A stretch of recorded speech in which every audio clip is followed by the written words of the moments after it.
The word alone carries century of hope, pain, loyalty, and illusion. People chase it like it's a finish line. But marriage is not the end of love. It's where love gets tested. Most people don't understand what they're signing up for. They think marriage will keep love alive. It doesn't. It exposes whether love was ever built to last. Because marriage isn't built on how you feel when everything is easy. It's built on how you act when it's not. When life hits, when emotion fades, when silence replaces laughter, that's when you see what you actually built. So let's talk about what marriage really is, without the filter, without the fantasy. Marriage is not two people becoming one. It's two people trying to stay united while still growing separately. It's not about perfect chemistry. It's about sustainable rhythm. It's a long conversation with someone who keeps changing, and you have to keep listening. Every year, every phase, your partner will become a new person, and so will you. The success of your marriage depends on whether both of you keep showing up to meet the new version of each other, instead of clinging to who you used to be. That's what most couples miss. They think the person they marry is supposed to stay the same. But marriage doesn't freeze time. It magnifies change. Love isn't the problem. Expectations are. We were raised on movies that promised happy ever afters, not daily work forever. We learn passion, but not patience. We learn attraction, but not emotional regulation. We learn how to fall, but not how to stay. Marriage at its best is discipline disguised as devotion. You'll learn to argue without hate, to forgive without keeping score, to listen without waiting for your turn to speak. That's not romance, that's maturity. And maturity is what holds love when feelings can't. We live in a time where everyone wants love, but no one wants to do what love requires. We want the wedding, not the work. We want connection, but we fear commitment. We crave stability, but we chase distraction. The modern world made it harder, not because people changed, but because attention did. Our focus is scattered across screens, opinions, and comparisons. You can't build intimacy when your mind is everywhere but here. We scroll through perfect couples online and start questioning our own. We forget that what we're seeing is performance, edited affection, filtered arguments, love with lighting and music behind it. Meanwhile, real relationships are quiet. They don't trend. They don't sparkle every day. They require presence, not proof. But we've been trained to mistake excitement for connection, to confuse constant stimulation with real intimacy. That's why so many marriages collapse in silence. It's not always betrayal that ends them.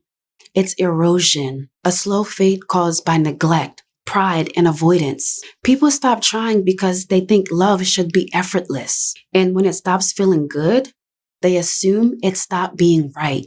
But the truth is, the best relationships aren't easy. They're intentional. They're built by people who understand that peace isn't automatic. And effort isn't punishment.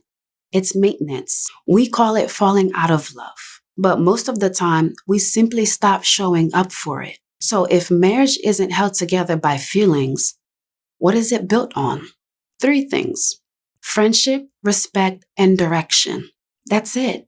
Everything else, chemistry, attraction, romance, they matter, but they can't carry the weight alone. Friendship is the base. It's what makes you enjoy the person you live with.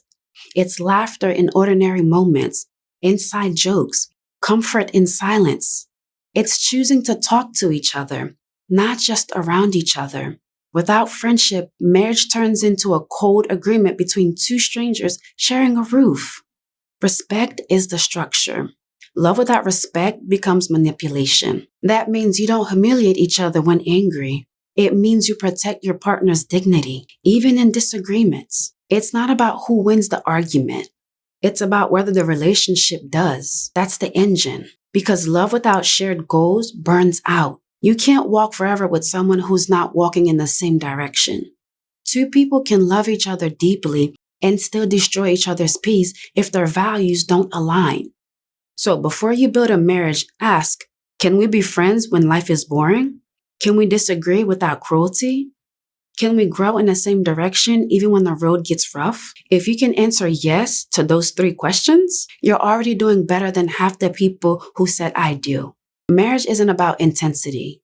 It's about endurance. It's not about finding someone who makes you feel alive. It's about choosing someone you can live wisely with. Marriages rarely end in explosions. Most die quietly, not from betrayal, but from boredom. Not from lies, but from silence. Not from one big mistake, but from 1,000 small ones left unspoken. It happens slowly. You stop saying good morning. You stop touching in passing. You stop asking how their day really was. The small moments that used to build connection now slip through the cracks. And over time, love turns into logistics. You talk about bills, schedules, groceries, everything but each other. That's how people drift apart while still living under the same roof. Then resentment walks in. It starts with, oh, they don't notice what I do. It grows into, oh, they don't care. And soon, every conversation feels like a competition. Who's right? Who's more tired? Who gives more? But resentment doesn't fix anything. It only collects evidence. Evidence that the person you love has somehow become your enemy. And that's how marriages collapse. Not from lack of love, but from lack of repair. You can survive almost any argument if you know how to rebuild afterwards. But when pride replaces humility and silence replaces effort, you stop repairing and you start retreating. Eventually, you don't even fight anymore. You just stop caring enough to try. So if you're married or hope to be, remember this. Connection doesn't die all at once. It fades when small moments stop mattering. When appreciation turns into assumption. When curiosity turns into routine. Love can survive almost anything except neglect. Commitment isn't about never leaving. It's about always choosing to stay. Not because you're trapped, but because you're trusted. Not because you have to, but because you want to. We've turned marriage into a performance, a highlight reel of anniversaries, vacations, and smiling photos.